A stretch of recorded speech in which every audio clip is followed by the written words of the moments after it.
Je vais vous présenter ce que je suis depuis que je suis toute petite.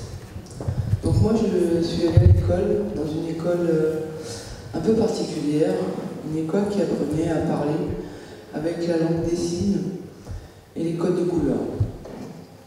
Et puis ça nous permettait de faire des demandes, puisque vous pouvez vous retrouver face à des enfants qui se font pipi dessus, mais c'est pas parce qu'ils n'arrivent pas à se retenir, c'est qu'en fait on n'arrive pas à demander pour aller au toilette. Donc le fait d'être allé dans cette école m'a permis d'intégrer l'éducation nationale pour avoir le statut d'élève. Et dans cette école de l'éducation nationale, c'était compliqué. Pas l'école qui était compliquée, c'est l'environnement qui était compliqué. C'était les élèves qui étaient compliqués. Et du coup, j'ai vécu beaucoup de harcèlement scolaire, notamment la dernière année, en CM2, puisque moi j'ai la chance d'avoir une sœur qui a 11 mois et 20 jours de plus que moi. Du coup, c'était mon modèle. Et grâce à elle, j'ai pu apprendre plein de choses, des gestes du quotidien. Et puis, en fait, j'étais son ombre, c'est-à-dire que même quand j'étais toute seule, j'étais jamais toute seule. Voilà. Et puis, je suis allée au collège. Donc, c'est vrai que j'étais aussi très perturbante pour la classe, parce que j'étais quelqu'un qui ne tournait pas en place, qui courait tout le temps, qui sautait tout le temps, qui grimpait aux arbres, qui était un peu, comme on dit, casse-cou. Voilà. Et quand je suis arrivée au collège, c'est un peu compliqué puisqu'il n'y a plus de repères de classe, puisqu'on se retrouve dans une classe, dans une autre. Les enseignants, ils chantent toute la journée. Et puis dans la cour, il y a beaucoup de bruit, il y a beaucoup de personnes qui courent dans tous les sens, et du coup, c'est un peu difficile à se repérer. Et puis, il y a l'horloge, l'alarme, celle qui sonne à la récréation, après la récréation, à 9h50, à 10h50, tout ça. Fait que c'est assez puissant dans une salle, et du coup, c'est compliqué. Donc, pour les enseignants, j'étais considéré comme perturbateur, puisque soit je prenais la parole insensément, puisque pendant très longtemps c'était compliqué de parler, plus j'avais régulièrement des séances d'orthophonie, j'ai été hospitalisé régulièrement en étant enfant, donc ça aussi ça rajoute le fait qu'on est un peu exclu, puisqu'en fait on est là, on n'est pas là, on est là, on n'est pas là. Et la chance que j'ai eue au collège, c'est de la part d'un enseignant sportif, qui a vu chez moi des compétences que j'ignorais complètement, puisque grâce au fait qu'il m'ait inclus à l'UNSS, lambda, l'UNSS, c'est l'Union nationale du sport scolaire, c'était pas ni du parasport, ni du handisport, ni du sport adapté, et donc en athlétisme, et du coup j'ai intégré l'équipe de France, j'ai été plusieurs fois championne de France au lancer de disque. J'ai participé à des compétitions internationales, donc toujours en athlétisme. Et puis,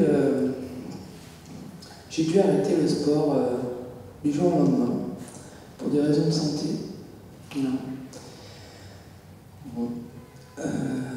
Je suis retournée à l'école, donc pour travailler auprès d'enfants autistes. J'ai travaillé 15 ans en tant qu'éducatrice. Et puis, au bout de 15 ans, on m'a licenciée parce qu'ils ont pris connaissance de mon diagnostic et que pour eux, j'étais un danger pour les enfants et un danger pour moi-même. Donc suite à ça, et suite à des traumatismes qui sont réveillés, puisque finalement ça accentue aussi le fait du rejet de l'humanité, puisque j'ai été considérée comme une moins que rien. Du coup, j'ai été hospitalisée pendant 5 ans en hôpital psychiatrique, dans une clinique spécialisée pour les traumatismes. puisque j'ai aussi été victime de violences sexuelles. Et puis, c'est sûr que les tentatives de suicide sont fréquentes, l'automutilation est fréquente.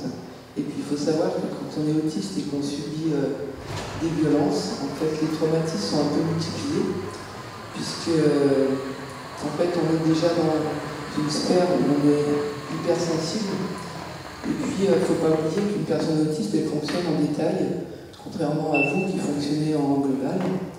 Et du coup, toutes les images, en fait, quand vous êtes victime de viol, toutes les images, c'est une succession de viols.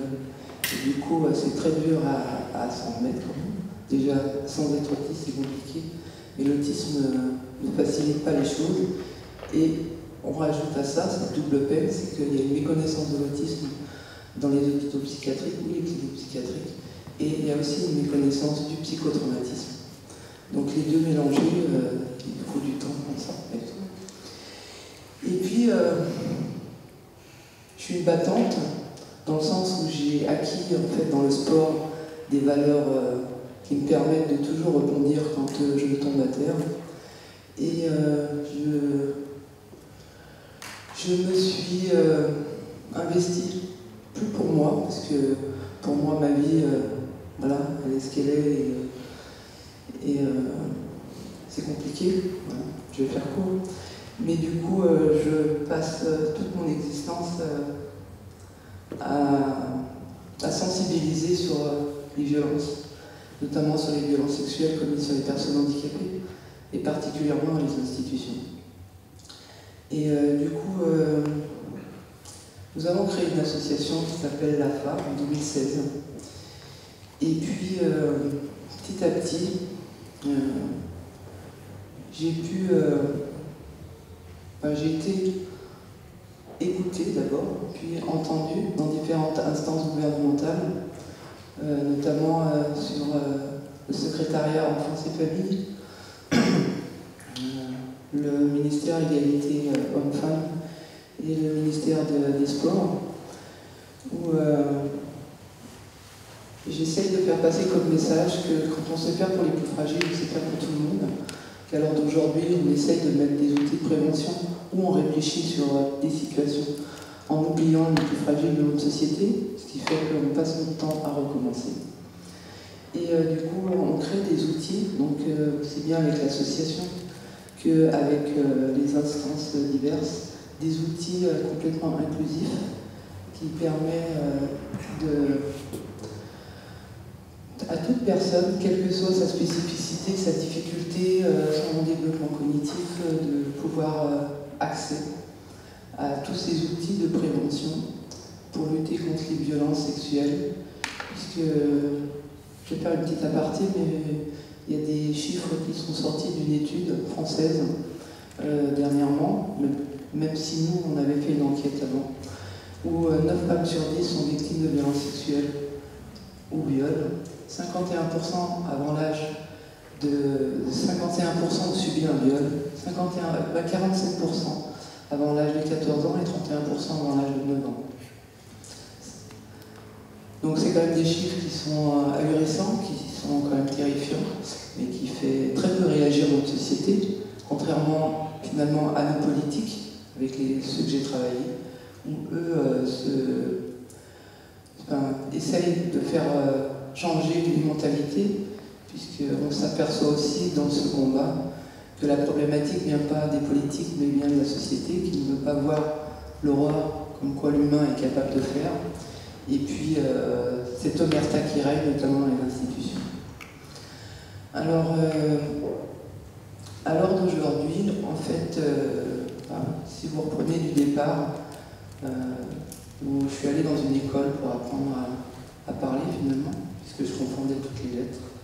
Je n'arrivais pas à parler correctement, à lire correctement, à parler des fois tout court, puisque j'ai déjà utilisé des pictogrammes pour pouvoir m'exprimer pendant très longtemps.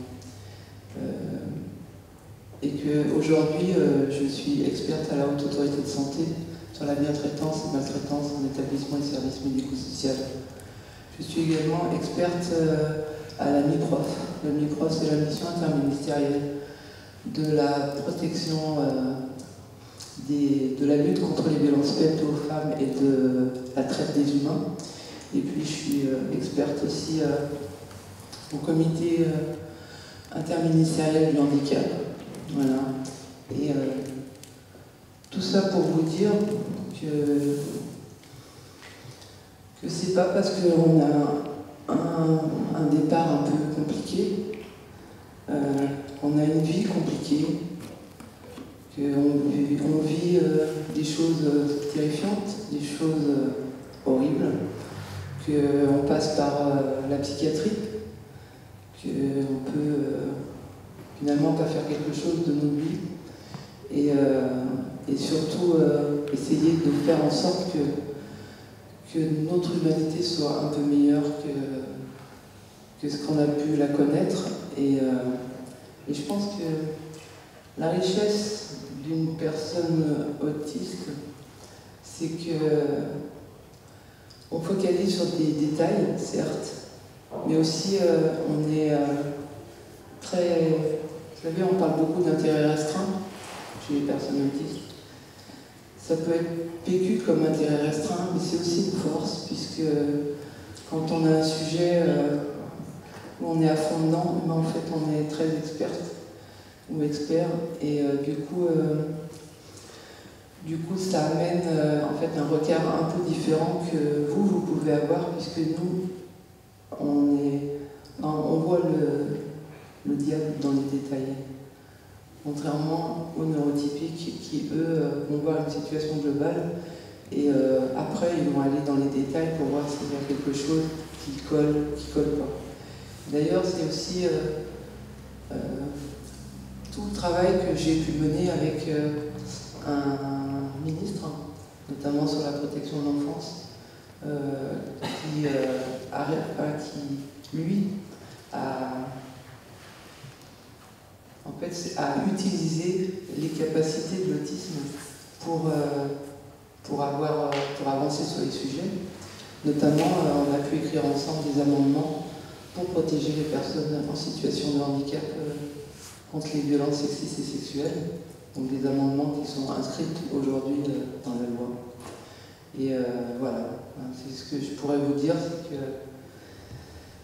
en fait, il n'y a pas de fatalité, et que certes, les rencontres sont très importantes, mais après, c'est pareil, il faut des fois un petit peu sortir de sa zone de confort pour pouvoir avancer, puisque ce que je ne vous ai pas dit non plus, c'est que pendant très très longtemps, et dès que je peux, je dors dans des placards, parce que c'est celui où je suis bien, et je suis tranquille en fait. Voilà, donc je sais pas si je pourrais vous dire d'autres, mais